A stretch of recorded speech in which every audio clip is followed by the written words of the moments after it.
Mr. Wallace, who's presently serving 10 years for manslaughter in an English jail, was known to have links with British intelligence. Wallace claimed he was an intelligence officer. Wallace alleges he became involved in a black propaganda campaign by the security services. There was no evidence to support the claims of Mr. Colin Wallace. Until anybody can produce proper evidence, there is no need to have an inquiry. Colin Wallace had fractured Mr. Lewis's skull with a karate-style blow after he was accused of having an affair with Mr. Lewis's wife.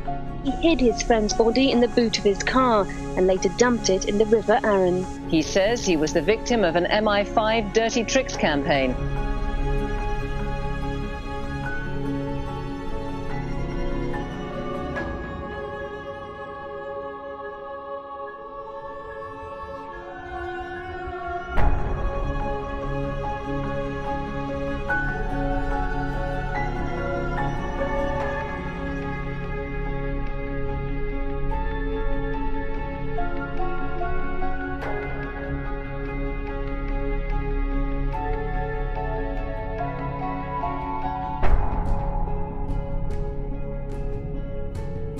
The IRD, as a Foreign Office department, had to justify their position in Northern Ireland. And they justified it by emphasising the international links of the IRA by saying this is to do with Ireland, this is to do with the communists. And oddly, this is to do with the Vatican City as well, playing up the Catholic angle. The IRD tended to work through newspapers. They would draft articles in London and then distribute them through friendly journalists who slip into foreign newspapers. They worked with publishing houses where they would write some book about communism, and then it would be distributed or published through a private commercial company. Hugh Mooney of the IRD was sent as an advisor to information policy. Northern Ireland was the most surveyed country in the world. Every citizen probably had a file. Every household was under surveillance, down to minute things like extra pint of milk. Just bought a new TV, where's the money come from that? Colin Wallace, a 27-year-old Army press officer, was asked to assist the Psychological Warfare Unit.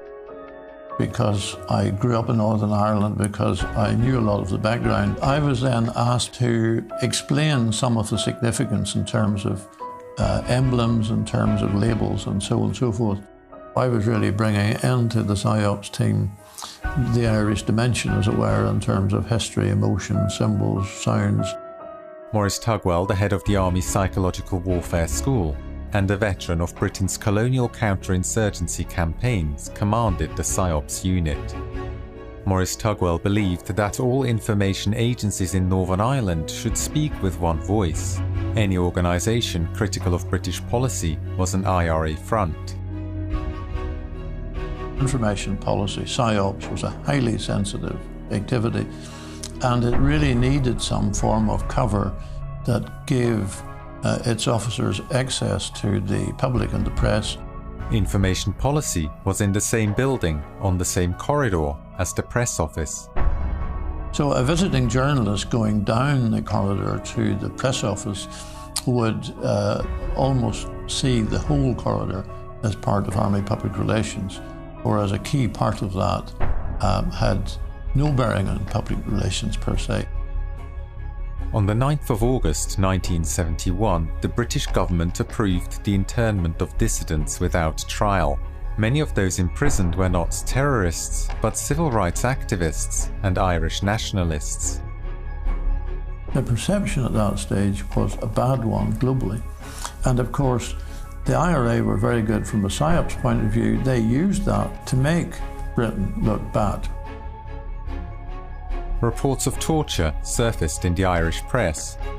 Where there were allegations of brutality, the Information Policy Unit planted with selected journalists the fact that the techniques used by the security forces in questioning detainees were actually less demanding than the techniques we used on our own soldiers when we were teaching them how to avoid or deal with interrogation if they were captured by the enemy. Stories of torture and arbitrary imprisonment without trial fanned feelings of historical injustice, and with that the popularity of the IRA increased. The violence from all sides escalated. In 1972, 479 people were killed and almost 5,000 injured. Each day the psychological operations team would look at the violence of the past 24 hours. Some activities would require a quick response. We needed to do something that day. But sometimes there were themes developing that, for example, some type of terrorist activity was creating a problem, and therefore we would have to take a more strategic look at that. A theme was a broad issue that information policy identified as a concern. Major themes included community support for paramilitary organizations who were portrayed as organized criminal groups that intimidated and exploited local communities. Information policy attempted to spread uncertainty and conflict in target groups. The international perception of the conflict was another major theme. Themes were used to color events with a message that supported information policy's long-term PSYOPs campaigns. When journalists visited or phoned the Army press office, they would be passed through to Colin Wallace and his colleagues. We then, from a PSYOPs point of view, either had an agreed position which we would take on this, feeding in the various themes that we wanted to put across, or in certain cases we had a number of journalists who were much more pro the role of the armed forces in Northern Ireland, and we would then call them direct and explain the background that we wanted to put across. The propaganda was deliberately designed to create conflict, to disorientate the IRA, to unnerve them, and to separate them from the community whose support they needed in order to remain a viable organisation. We discovered at one stage they were using nitrobenzene to mix with fertilizer to make their bombs more effective. We discovered that nitrobenzene had a carcinogenic quality, and therefore there was a real danger that people mixing these explosives, unless they were protected properly, were likely to develop cancer at a later stage. Now, this was a scientific fact, but exactly how much exposure, etc., we had no idea. But because there were sufficient scientific hooks with that, we circulated that information to the press. And the good thing about it was lots of experts from the scientific world agreed with the conclusion that nitrobenzene was a carcinogenic.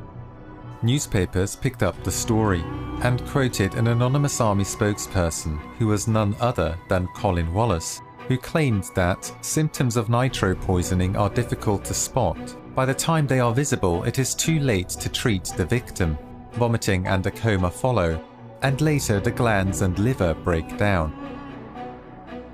The Guardian reported children finding it stored in a derelict house, or people forced to store it by the provisionals could suffer from the poisoning. On occasion, bombs would go off prematurely, and quite often the people transporting the bomb would be killed. And where we got a bomb going off prematurely, although we knew the reason from the subsequent examination of the device, why it had gone off prematurely, we would quite often try to shift the reason for that onto something else. In campaigns of a more political nature, Army PSYOPs worked with Hugh Mooney of the IRD. One of the themes the IRD used in its propaganda was trying to link the IRA to the Soviet Union and the broader communist threat. And so one of their plans involved telling journalists or leaking a story that Soviet submarines were dropping subversives who had been trained by the KGB off the coast of Ireland. IRD acquired at one stage some photographs that the Royal Air Force had taken of a Soviet submarine off the coast of Scotland. A dossier was then built up by IRD, creating a credible story that this submarine, which then had moved off the coast of Donegal rather than Scotland, from the story point of view, that this was clear evidence that the Soviets were directly involved in the violence in Northern Ireland. So IRD set up a meeting with the News of the World in London. We took across photographs, various other documents and material to substantiate the story. This was given to the News of the World, who ran as a front page lead. It was a huge story, and it got wide circulation again around the world. Hugh Mooney identified himself to the journalist as a member of the Foreign Office. The Foreign Office was a cover for the activities of IRD, and therefore he was listed as a senior member of the Foreign Office, and that's how they knew that he was a genuine official. We would try to manipulate the terrorist organisation simply by information, just to delay and get them to lose faith in what they were doing. But at the other end of the scale, there may be a technical intervention where, again, one would try to get, for example, a weapon to misfire or to explode or something of that nature. On one occasion, the IRA was struggling with using heavier weapons such as bazookas, and it turned out that they were using them with the safety cap still on.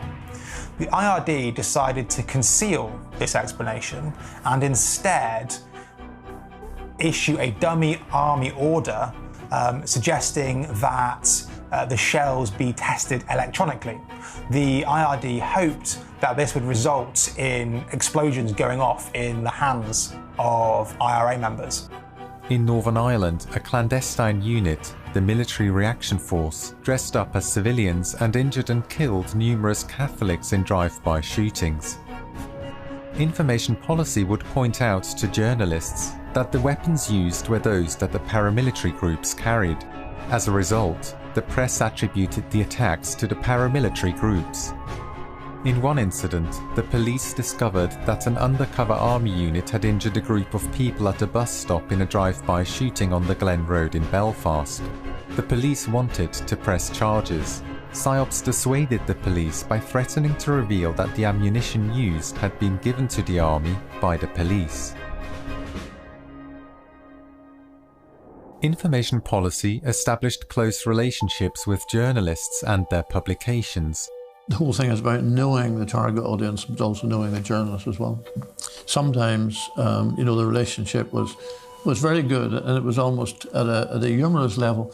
And journalists might ring me up and say, "Look, I'm quoting you as saying this," and I would say, "But I didn't say that." And they say, "I know, but we knew you would say that." And it was at that level, unless that quote was really way off mark, I would be quite happy with that.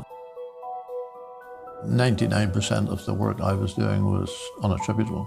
And then you also have off-the-record information which, a journalist would know but couldn't actually report on.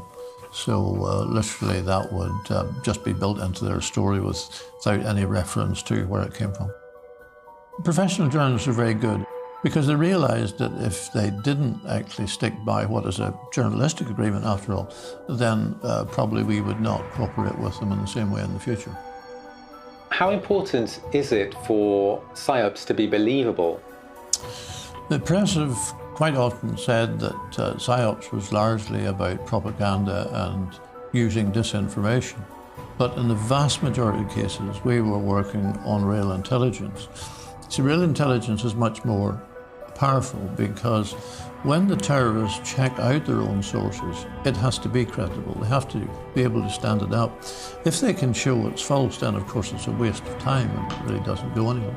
So most of the material that we used, most effective stuff, was genuine intelligence and had to be credible, not just from a journalist point of view, but it had to also be credible from a terrorist point of view.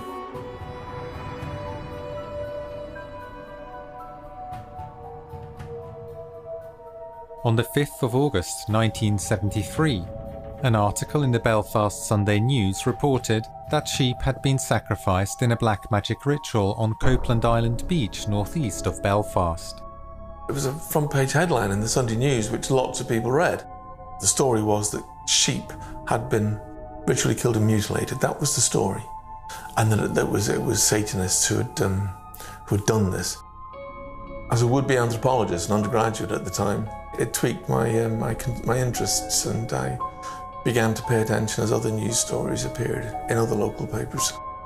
The more I looked, the more I found, and I began to be really surprised at the degree to which this had been a local newspaper story in Northern Ireland. From August 1973, stories of witchcraft and black magic began to surface in many local newspapers. First thing that I had to do was try and understand what witchcraft would look like, and we had no idea. So I bought a book on the subject. Then the whole idea of the sacrifice of animals or whatever it might have been, we got blood from the cookhouse, from the army cookhouse, and we would scatter that over the makeshift altars that were there. Some of that material then we left, and it would be discovered by local people, and then eventually they would talk about it at the press. And gradually the story built up and built up over a period of months. This was a way of really getting the interest of the press, getting rumours going around, and therefore doing the things that we really wanted to happen. The ritual sites were often located in old graveyards and abandoned properties. You have to remember that this was a time in Northern Ireland when all kinds of unusual things were happening. Assassinations were a very regular thing, and some of them were particularly bloody and brutal. Torture, mutilation, using knives and blades and things like that. People were talking about ritual murders and all kinds of things. So all of a sudden, all of the moral certainties no longer seem to be quite just as certain. Information policy sent fake readers' letters to the local press to help fan the rumours. Quite often, on different subjects, we would write to local newspapers drawing attention to something or criticising something, and then the newspaper would publish that. And it would usually be about a local issue, and it was very much done at local level. But then we would pick up the publication of those letters, and we would then circulate those letters more to the national press to reflect what would be portrayed as local views. Don't forget that we're not just influencing the press. The press is only one way of influencing the public. We had to be able to influence all sorts of other people who were, communicating with the public. And the churches then, in the 70s, had much more influence, of course, than they have today. And therefore, this involvement of witchcraft was quite important. The key thing we wanted the clergy to do, I think, was just to try and go back to reject all types of violence and questionable behaviour, and whether that was drugs or witchcraft or terrorism. It was to say that these activities really have no place in the society that we were trying to create. And because at that stage people's world was dominated by the fear of terrorism, we were directly linking a lot of these things together. It was important to look at evil, bad and terrorism all within one package. They were particularly interested in getting at the Protestant population and getting them to believe in this stuff. They were trying to scare the bejesus out of the local population, and to attach that fright to the terrible things that were going on, ergo the paramilitaries. That, I think, what the core job of what they were doing was. They were trying to discredit the paramilitaries. They were trying to associate them with bad things, drug dealing, dodgy financial dealings, etc., etc. We were just saying, look, the fact that the community has now sort of dissolved into this violence, which is becoming more and more sadistic in terms of sectarian assassinations, you know, where do you draw a halt as a community?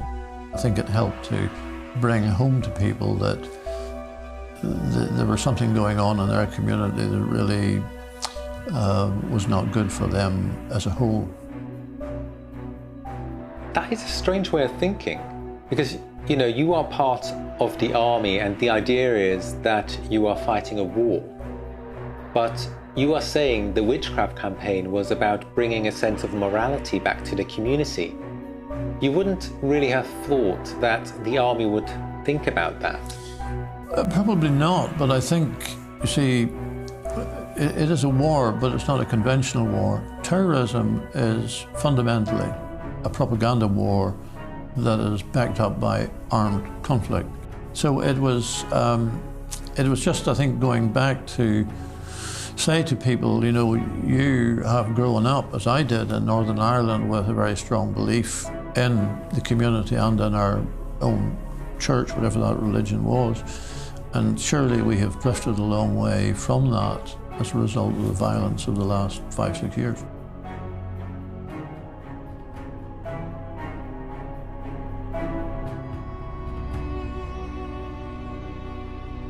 On the 8th of September 1973, the burnt and mutilated body of 10-year-old Brian McDermott was discovered by the River Lagan in Belfast. People began to speculate, was this a black magic killing?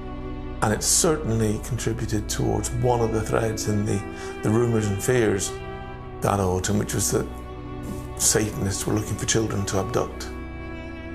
Newspapers reported rumours that a boy or girl under 7 would be sacrificed. The police actually issued statements saying they believed that the murder may have involved witchcraft. That was a concern for us at that stage, because bearing in mind that we were creating this concept, at that point we stopped using witchcraft as a concept. But that was in September, and according to Richard Jenkins, the witchcraft scare continued all the way to the beginning of 1974. I think that's right, and one of the points we were making is that when you create a story, it gathers momentum over a period of time. And I think although we stopped doing things, there were lots of other stories and rumours going around. And there may also have been people, you know, creating these things for fun, really, to do that. But we certainly stopped after Brian McDermott's death. There's no doubt about that, I'm absolutely clear. But it may well be that the aftermath of that was still going on for a period of some time, even to the beginning of the following year.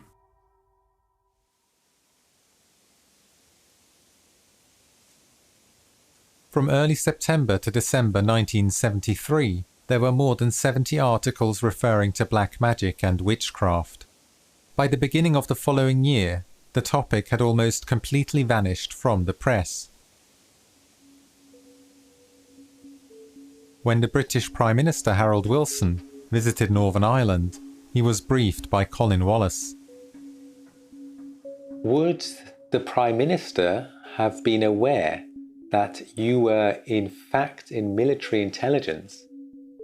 Oh, I don't believe they would have been. I'm sure he saw me simply as an army press officer.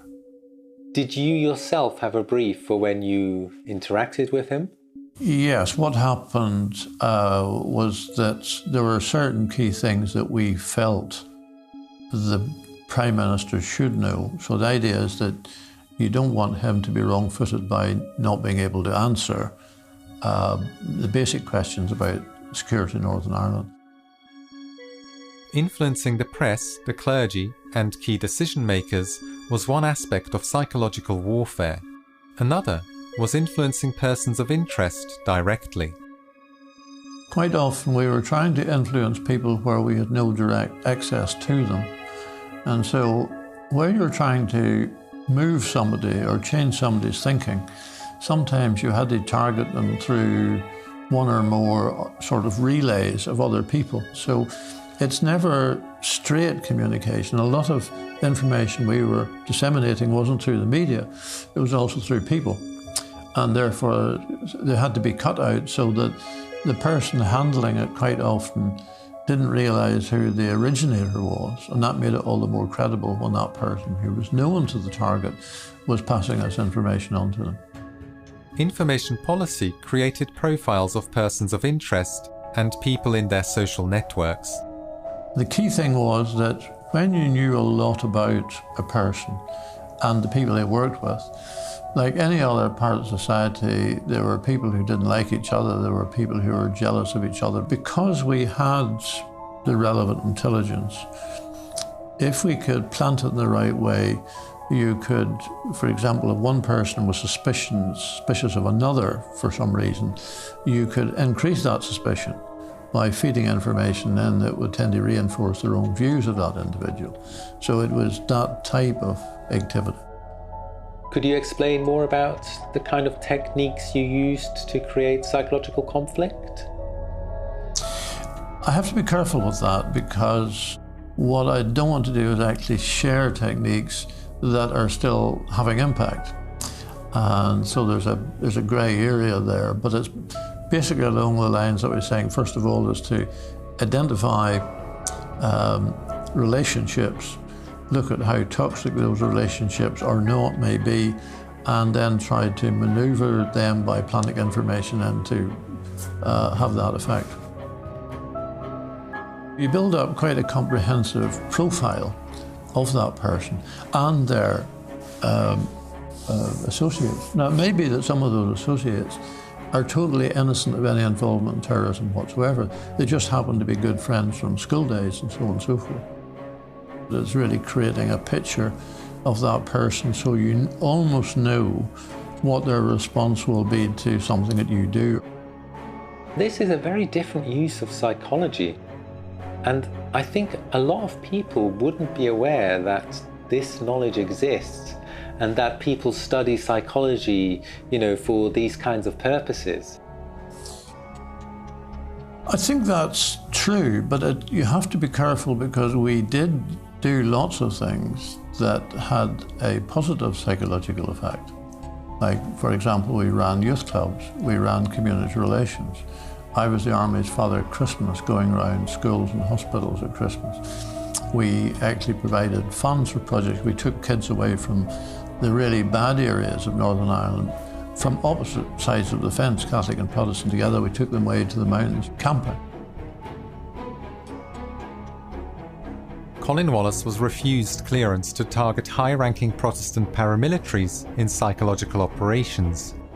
These individuals, who at times colluded with the British Army, were on an excluded list. A number of Protestant clergy and politicians, on the other hand, were legitimate targets. PSYOPs targeted individuals who were not members of terrorist organisations, but who had influence in communities of interest to PSYOPs. In the Catholic community, personal conflicts were the most common reason for a person to become an informant. We couldn't admit to what we were doing, the Army didn't admit to what we were doing, and so on and so forth. A senior figure, political or military, might ask us to do something. And then for political reasons, usually, they would say, it'd be a really good idea if X happened. But then they would quite often say, but I don't want you to tell me how you go about it, because I may have to deny it. And that was a classic example. So in other words, the person doesn't want to lie that they were involved in it.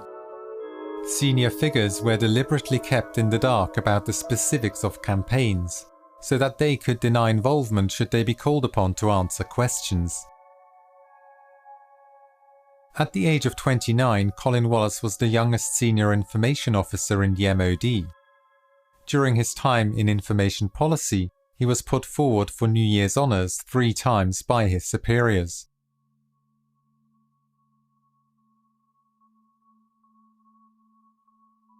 In 1973, the IRD was withdrawn from Northern Ireland. The IRD focused on framing conflicts both at home and abroad as part of a clash of ideologies between communism and the West. Army intelligence saw the IRD as involved in political propaganda of limited relevance to their anti-terror and counterinsurgency campaign. The military feared that having the IRD in Northern Ireland was undermining the credibility of their own PR campaigns. And Lisbon, the army headquarters, was becoming known as the Lisbon lie machine. Not long after the departure of Hugh Mooney and the IRD, a meeting was convened at Stormont Castle, the headquarters of MI5 in Northern Ireland. At this meeting, a campaign codenamed Clockwork Orange was launched. Colin Wallace was asked to liaise with an operative by the cover name John Shaw. He never came to Army headquarters at any time when I was there. All the meetings I had with him were at the White Gables Hotel. And I think the idea with that was that there would be no direct link, particularly with some of the information that we were using, between him and the Army. Colin Wallace alleges John Shaw supplied him with material that included smears on politicians from the three main political parties in Britain. Why do you think you were given that information, considering the sensitivity of it? No, say this was background, because if we're looking at, for example, the increase in violence, that has to be put in context, particularly if you're briefing journalists in depth or foreign journalists. So you have to explain at that stage what led up to the violence. So in other words, the violence was really the activity, but the background was coming from the briefing papers that I was given. Some of the forgeries that Information Policy and MI5 and IRD concocted in Northern Ireland came into my possession. To Merlin Rees, who at one point was the Minister for Northern Ireland. This is apparently from the American Congress for Irish Freedom, 1971. This was an IRA front in America. This is a letter apparently thanking Merlin Rees for his support, which of course Merlin Rees didn't support it, but there you go. According to Stephen Dorrell, some of the smears Colin Wallace received from John Shaw were already in circulation in Britain. Britain had a very sophisticated system whereby there were scores of people around the country whose job it was just to sit in bars, coffee bars, talk to people, go to clubs and spread rumours, and gradually kind of build up this idea about someone or some operation. It was smears about sex, accusations that Wilson had affairs. The British Prime Minister, Harold Wilson, had been sexually compromised on a trip to Moscow. There were accusations about, which is again kind of interesting in retrospect, about him being too close to Jewish people. So there were kind of anti-Semitic smears that Wilson was corrupt, that he had secret bank accounts. A few years ago, the son of a MI6 officer contacted me and said, you've written about my father, but did you know that when he retired in 1970, he went into the City of London and he started a newsletter and spread rumours through this newsletter and smears about Wilson. Here's another fake, a Swiss account held by Edward Short, who was the leader of the House of Commons at the time, I think, another Labour MP, a fake bank account showing he had £30,000. A journalist who trusts somebody like Colin can easily be manipulated. He would say to somebody, okay, yeah, I think I know so-and-so, talk to that person, or I can supply you with this bit of information, or I have this document I will allow you to look at, which will back up what I am saying, or what this person has told you. It's a very sophisticated kind of system. This is thought out about what it is you want to achieve with this particular story. This might be part of a chain. It might be part of an operation that's ongoing, with the idea that you kind of sway the argument, or you change the view of something, smear somebody. In October 1974, at a meeting with John Shaw, Colin Wallace demanded proof of political clearance for Clockwork Orange. He never saw or heard from John Shaw again.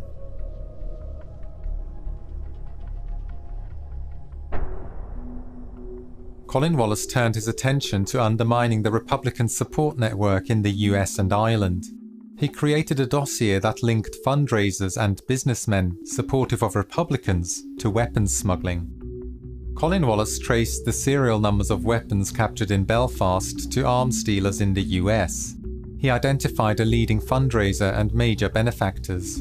The story was intended as an exclusive for a major publication. The Irish Joint Section of MI5 and MI6 reported in a telegram that the managing editor of the Daily Telegraph was prepared to give the article wide coverage. Colin Wallace was asked to supply additional photographs. Information Policy ran a photography department that gathered images for intelligence purposes. These images could be used as supporting material in press briefings. The Daily Telegraph published a special investigation. Reporter Christopher Dobson wrote, "I have spent the last 2 months investigating the way in which the IRA gets its money. I have travelled to the United States and Ireland in tracking back the serial numbers of arms captured in Belfast, and I have looked into the lives of the paymasters of terror."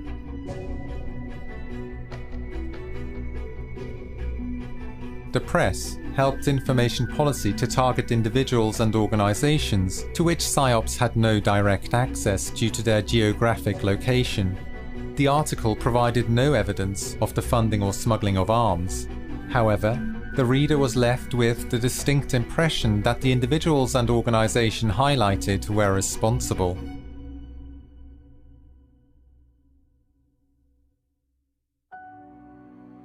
William McGrath was a prominent individual in Loyalist politics, the Church and the Orange Order, and the head of an organisation called TARA.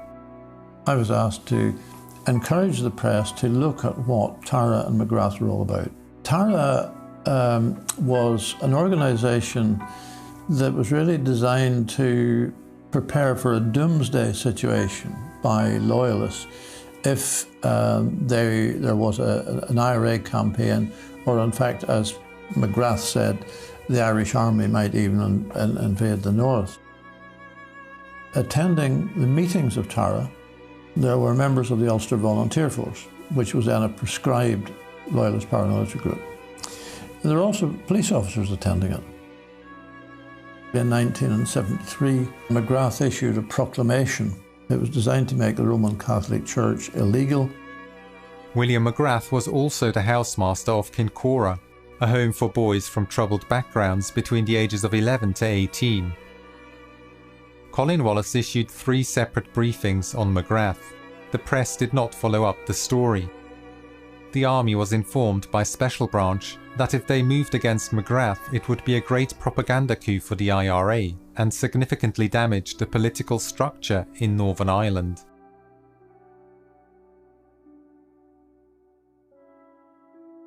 In December 1974, Colin Wallace was summoned to the Ministry of Defence in London. Everything, as far as I was concerned, in terms of my job, how I was regarded, my annual performance reports, all of those things were perfect. And so I was a bit surprised to be told then by the senior MOD official who saw me that because my life was in danger, I had to be moved out of the province. A farewell party was organised. A prominent cartoonist recorded Colin Wallace's departure. I moved to my new post, and a day after that, a police officer from Northern Ireland arrived with a special branch officer and said that they were investigating the fact that I had given a restricted document to a journalist. For the past 6 years, I'd been supplying, as part of my job description, highly sensitive information to journalists from different countries around the world. Unbeknown to Colin Wallace, MI5 had made an assessment that he was disgruntled and a security risk. The disciplinary hearing that followed concluded that Colin Wallace should be dismissed, but that he could keep his pension if he resigned voluntarily. Peter Broderick, a colleague of Colin Wallace's in Army Public Relations, tried to support him, and was informed that Colin Wallace was a member of a terrorist organisation. Peter Broderick was then transferred out of the Ministry of Defence.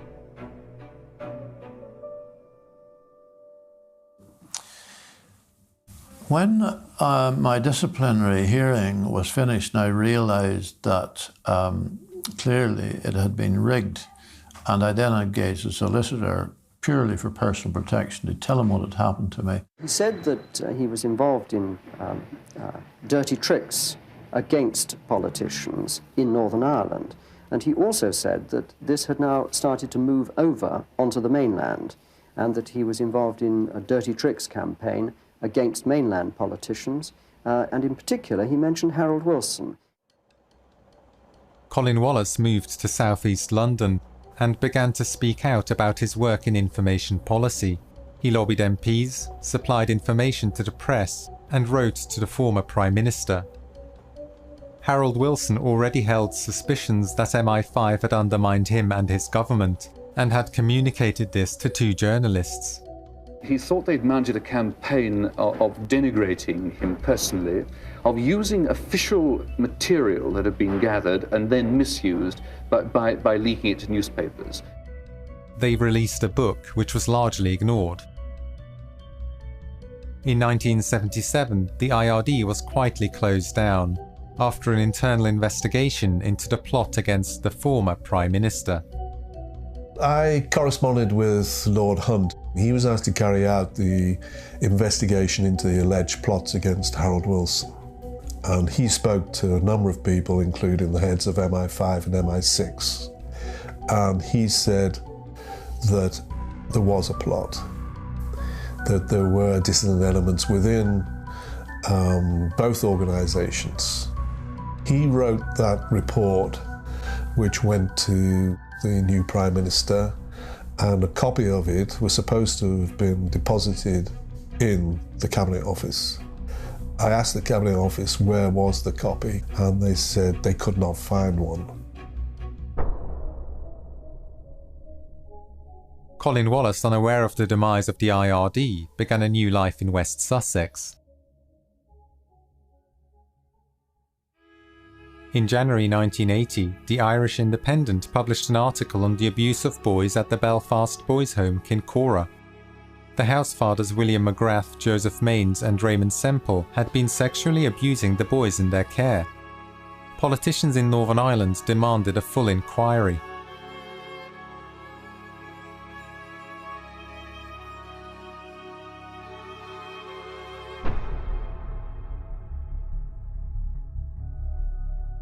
The body, which was found last Friday in the river, had head injuries. And this is a matter for the pathologist who is making this examination to find out whether in fact the person died as a result of drowning or as a result of the head injuries. Colin Wallace had fractured Mr. Lewis's skull with a karate-style blow during a meeting at his house after he was accused of having an affair with Mr. Lewis's wife. He hid his friend's body in the boot of his car and later dumped it in the River Arun. Colin Wallace was charged with the murder. The prosecution alleged he was infatuated with Jane Lewis, the deceased's wife. He was found guilty of manslaughter and sentenced to 10 years on the 20th of March 1981.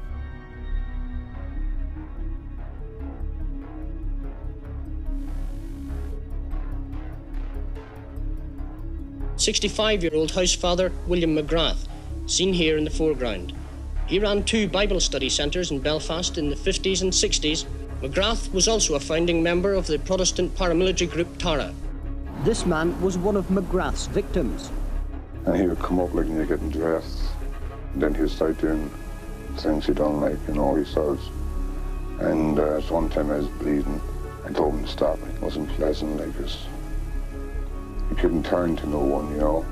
One of the Army's former press officers at Thiepval Barracks in Lisburn, Colin Wallace, is now a key figure in the Kincora investigation.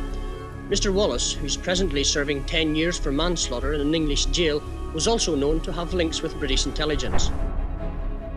Kevin Dowling, exactly what did Colin Wallace tell you in 1973? He certainly said that McGrath was a homosexual. You must remember that the conversation I had with him was in 1973. I don't remember the conversation entirely clearly. It has been suggested to me that McGrath was in fact some kind of an army informer, and that the police felt obliged to protect him in order to bring to book greater criminals than he. Exactly what part did British intelligence play, and were they aware that William McGrath was employed at Kincora? British Army files relating to the Kincora Boys' Home disappeared from Army headquarters. It was rumoured that William McGrath was an MI5 informant. McGrath, Mains and Semple, who ran the Kincora Boys' Home, were sentenced in December 1981. All were released in under 2 years. Meanwhile, Colin Wallace was still only at the beginning of his 10-year sentence. When I first got to know him, he was in prison. And it was bizarre. He was actually protected in prison. There were other prisoners believed him.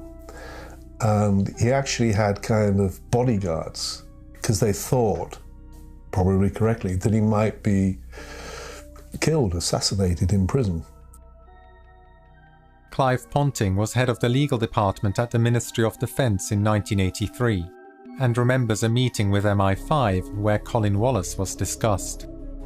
There was never any suspicion that Wallace was making these stories up and it was all totally unfounded and very easy to rubbish. It was very much a matter that, okay, that the story was being contained at the moment because he was in jail, but that in a few years' time he'd be back out again and could be expected to start making the allegations again. One evening in prison, Colin Wallace read an article about Fred Holroyd, a former military intelligence officer in Northern Ireland, whose experience bore some resemblance to his own. Colin wrote a letter to Fred asking for help. When I got to the prison, I realised this was the same man that I'd met in the secret corridor who had an office in Army headquarters. The MOD repeatedly were refuting that he was anything more than a civilian clerk with a Walter Mitty complex, and yet here he is with an office in this secret corridor with the political officer, MI5, MI6. All of the people who were running the army were in that office. I went on the same day the murder was committed. At the same time, you know, you've got every man and his dog walking along that path. You've got fishermen overlooking it about 100 yards away on a bridge. You have all sorts of courting couples walking along and boats going up and down the river. The thing was, you know, Trafalgar Square on a Saturday. The story that the police had put out was a lie. I also discovered a witness who had seen the dead man after he'd allegedly been killed by Colin. The police persuaded her not to give evidence. He was sitting by the window with the gentleman he was with, a man in approximately his 50s with thinning grey hair combed back over the top of his head. And as far as I remember, I think he was in a grey suit. Whatever exchange came from Jonathan Lewis, it was sharp and then back to looking at it and fiddling with his glass on his knee. He looked far from happy. She was frightened of the police. She thought the police were dishonest. Fred Holroyd doorstepped the boatman who had found the body. And he didn't know who I was. They all get very frightened when I arrive and start asking him questions about things that they're worried about themselves.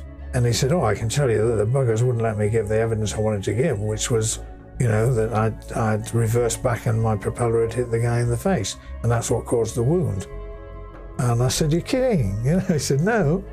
So I said, are you prepared to put that down in writing? He said, well, if I have to, but the best thing would be to get me in a court and ask me questions, and then I have to answer in a courtroom, and the police can't do me any harm. When Colin was still in prison, he was, via his solicitor, he was sending out various documents that he'd written.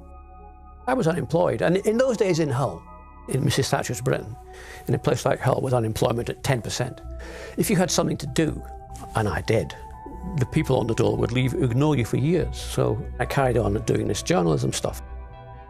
Lobster, an obscure magazine made on a photocopier with a circulation of 150, co-founded and co-edited by Ramsey and Dorrell, may at the time have been the only publication in Britain to take Colin Wallace's allegations seriously. I wrote this, which was, 50 pages, an attempt to explain Colin's story. We printed quite a lot of these, about 1,000 copies, I think. And we went to London and had a press conference. So two hicks from the States turn up carrying this complicated, this big document and say, here's a big story. The media were not impressed at all. Virtually no response to it. In January 1987, Colin Wallace was released from prison. A journalist called Julian O'Halloran went to Lewis Prison, actually filmed Colin Wallace as he stepped out of the prison gate and interviewed him. And it was going to be broadcast on Newsnight. I was actually watching Newsnight when there was a great kerfuffle in the studio. Something had happened and bits of paper were being looked at and headphones were being checked. And what had happened was the Wallace segment had been yanked at the last minute by a man called Alan Prothero, who at that point was deputy director of the BBC. Prothero was a part-time army officer in the Territorial Army, and his speciality was media-military relations. I went down to visit him and Fred, and it was the middle of winter. We were sitting in Colin Wallace's unheated house. He'd come out of prison and he couldn't afford to heat it. And so we were all sitting in our coats in Colin's living room, and I remember saying something like, so your plan is that me and you two guys with no money between us are going to take on MI5 and the MOD. Yes, that's the plan, they said. Irish broadcaster RTE picked up the story. The record says that Colin Wallace killed Jonathan Lewis. Oh yes, absolutely. Did you? No, I didn't. I had nothing at all to do with his death. I wasn't involved in any way. But I mean, if I'm not calm about it, if I panic about it, I create a fuss, I get excited about it, that's not going to change the verdict any quicker than if I stay calm and deal with it properly through the correct channels. Eventually I was hired by Channel 4 News. Colin had these handwritten notes that he claimed he'd written down from about this MI5 disinformation project against mostly against Labour MPs. Robert Parker of Channel 4 News went to a forensic scientist called Dr. Julius Grant. What chances do you think there are that these notes are forgeries? Well, from what I've already said, the chances that they're forgeries seem to be rather remote. And thus these documents were in fact written probably when Wallace said they were written. While we were working together on bits and pieces about Wallace, another journalist in ITN, who was one of their crime correspondents, began feeding information he was getting from the MOD, the Ministry of Defence, denigrating Wallace. We were also getting similar stuff from Professor Paul Wilkinson, a terrorism expert, again denigrating Wallace and saying he's a fantasist and a liar. Investigative journalist Paul Foote wrote a book about Colin Wallace. Wallace began to appear in the British media more frequently, including on popular ITV weekly debate show Central Weekend Live. If you take the case of Mr. Wallace here, as everybody else who's ever convicted of any crime, poor Mr. Wallace was framed. I don't believe he was framed. The point that he made. Any responsible journalist in Northern Ireland in the early 70s knew what Colin Wallace was up to. There was this gung-ho character who was running around at dead of night, shoving envelopes full of documents into the letter boxes of journalists. And you'd say, there's Colin's at it again. I, for one, I was probably the first person in the CIA who got into this dirty tricks business. They weren't as dirty as a lot of people think. Yeah, because a lot of people find it very objectionable. But it wasn't just a minute. It's to blacken someone's a hell of a lot better than killing him. In World War II, we killed people. And then now, when we got into business, well, we were simply playing dirty tricks to prevent having World War III. You're the man that sparked all this off. I did not join the security forces to discredit the Labour Party, the Conservative Party, the Liberal Party. And because I was deflected from my main job into doing political disinformation, I was not actually doing the job I joined to do. Good evening. A civil servant sacked after making allegations about an MI5 dirty tricks campaign has been awarded £30,000 compensation by the government. Calcutta QC was asked to conduct an inquiry. In his report, he reveals that Ministry of Defence officials contacted Mr. Wallace's disciplinary hearing beforehand, thus influencing the outcome. The Defence Secretary, Tom King, asked Mr. Calcutta not to write a full report. Labour's Northern Ireland Secretary between 1974 and 76 said he had been the victim of a dirty tricks campaign. Who instructed Mr. Wallace to do the job that he and others did? That's what we've got to know. We want to be sure that this sort of thing never happens again. I feel very strongly about it. Mrs. Thatcher, having insisted there was no evidence to back such claims, was forced to admit in the Commons that she'd been misled. This followed the discovery of documents in the Ministry of Defence which related to a propaganda campaign codenamed Clockwork Orange. He's calling for the government to launch a full inquiry. Injustice to me is really a minor matter. The much more important matters are the allegations that there was an attempt to influence the general elections in 1974 and indeed the assaults on the children in Kincora during the 70s. My aspect of the story really is only a minor one by comparison. The government specifically ruled out the reopening of the investigation into the alleged cover-up of the homosexual abuse of boys at the Kincora home in Belfast. Information about homosexual behaviour at the Kincora boys' home was used to blackmail prominent figures in Northern Ireland. After I left Northern Ireland, another intelligence officer came in called Brian Gimmel. He was told about the allegations surrounding the abuses at Kincora. He wrote a report about them. He submitted that report to a senior MI5 officer, Ian Cameron, who then told him to stop investigating. You know, on the phone we got phone calls of generals said, yes, I knew all about Kincora, I was told, and I took it to MI5 and they said it was none of my business and I left it to them, it was their business. And all this sort of stuff, and you know, the realisation, like me, the light is dawning, that we are not who we say we are. Journalist David Lay tracks down Dennis Payne, the former head of MI5 in Northern Ireland, to a sleepy village in the countryside and confronted him with the Clockwork Orange allegations. I'm under an obligation to say absolutely nothing. I can't say anything at all. I mean, you collected all the information. I can't believe anyone is in the slightest bit interested in it, but I've nothing to add. In 1996, Colin Wallace appealed his conviction for manslaughter. Today, 15 years after he was jailed for manslaughter, Colin Wallace from West Sussex cleared his name. He served 6 years in the 1980s after being found guilty of killing an antiques dealer near his home in West Sussex. During the appeal hearing, the Home Office pathologist admitted that a Secret Service agent had suggested to him that the injury was caused by a karate chop to the head and not from the propeller of a boat. The hearing of the Court of Appeal focused largely on new medical evidence about the injury Jonathan Lewis received. Jonathan Lewis was most probably attacked at the riverbank and not at his house. And he said there was no evidence that his body had ever been in Colin Wallace's car. He says he was the victim of an MI5 dirty tricks campaign. Now Mr. Wallace is demanding a full investigation into his claims. Even after Colin Wallace received compensation, his troubles with MI5 were not over. When I was working at BAA, MI5 contacted the head of security there, and then I was made redundant after that. Now, I can't say MI5 was responsible, but again, why were they still meddling in my case after all of those years? The media reported Colin Wallace's appeal and aired his allegations. But they did not ask themselves what role they themselves had played in spreading fake news and what lessons they could learn for their reporting in future. Colin Wallace repeatedly called for a full investigation into his claims. But there was to be no full investigation, only an ever longer list of inquiries and legal disputes spanning decades, as the allegations faded from public view. We now look at probably 5 inquiries that all failed totally to do what Parliament assured the public that it would do. Still to this day, Colin is a problem.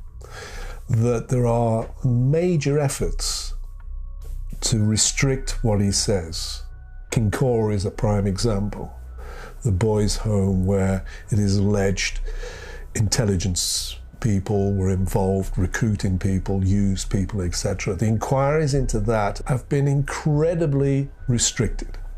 And Colin, on one hand, would be told, yes, come and tell us your story, tell us everything. Then when it gets nearer, you get a document from the minister that says, I'm sorry, he can talk about that area, but no way he's going to talk about that. Or MI5, he cannot talk about this area because that gets him into an official secrets area. So even to this day, 40 years on, they are still trying to shut him up. The whole system, you see, is unaccountable and it's insidious. It's easy for the MI5 to just say, no, we don't do it, because nobody can prove whether they did or they don't. Today, the role the military and intelligence services can play in manufacturing and manipulating the news is considered a conspiracy. Despite extensive press coverage of Colin Wallace's allegations, not a single person in a position of authority has been held to account. When Hugh Mooney of the IRD was asked under oath at a public inquiry about his PSYOPs work, he lied and claimed he was never involved in PSYOPs, despite overwhelming evidence to the contrary. Hugh Mooney walked away, no questions asked, and became a successful businessman. This is a very, very secretive society. It runs through everything. Secrecy is the British disease. It's not anything else, it's secrecy. If you believe in the democratic process, there has to be oversight. And at the moment, we don't have oversight. Because vetting is an important issue for politicians who are looking for ministerial appointments, and service people or police officers moving into the higher level, you must have access to classified information. If MI5 don't agree to you having that clearance, if they take that clearance away from you, then your career is doomed. So you never know about it. It's an invisible threat that's hanging over people all the time. And therefore the danger is that MI5 has almost an invisible degree of influence that really is way outside what it should be. And it's therefore virtually impossible to challenge MI5 on some of the decisions they make. Politicians are careerists, most of them. They want to go up the ladder, become ministers. And if you start criticising or investigating the army or the intelligence services, this will not do your career any good whatsoever. And this is also true for journalists, not a good career path. This is sticky stuff. People are saying, well, why are you fighting with the army and the MOD? Surely you're a part of that. I'm only fighting with the MOD because I was given no choice. Because the MOD didn't even talk to me. If I hadn't fought when I did, I would probably still have a conviction, and I still wouldn't have got the admissions out of the government that we've now got. People realise that the full truth hasn't come out. And although authorities think they may have been clever and been able to dodge around the issue, the public have a totally different view. People are pretty aware of when things are not actually truthful. And they know at the moment they haven't had the full truth about what has happened in Northern Ireland. So could you share some of the areas of the Troubles that are still closed? I can't say precisely, because that would put me in jeopardy. And it would put Colin in deep jeopardy.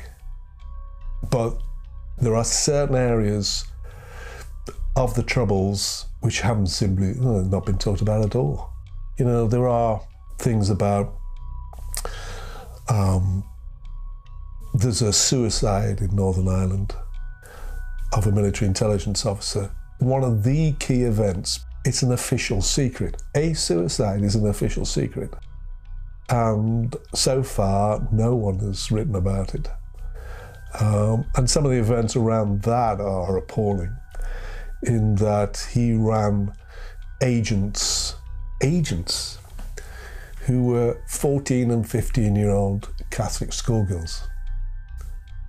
This is how desperate the army at some stage became to get intelligence. And you kind of say, how do you run a 14-year-old Catholic schoolgirl?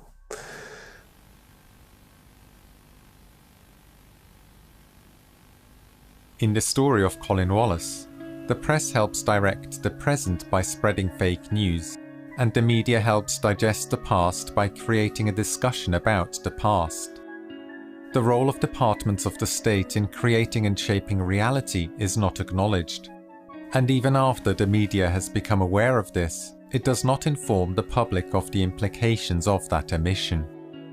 Power is not held to account. No key decision makers are held to account, and they and their organisations make no admission of wrongdoing. the files that would serve as proof of their actions either destroyed or hidden.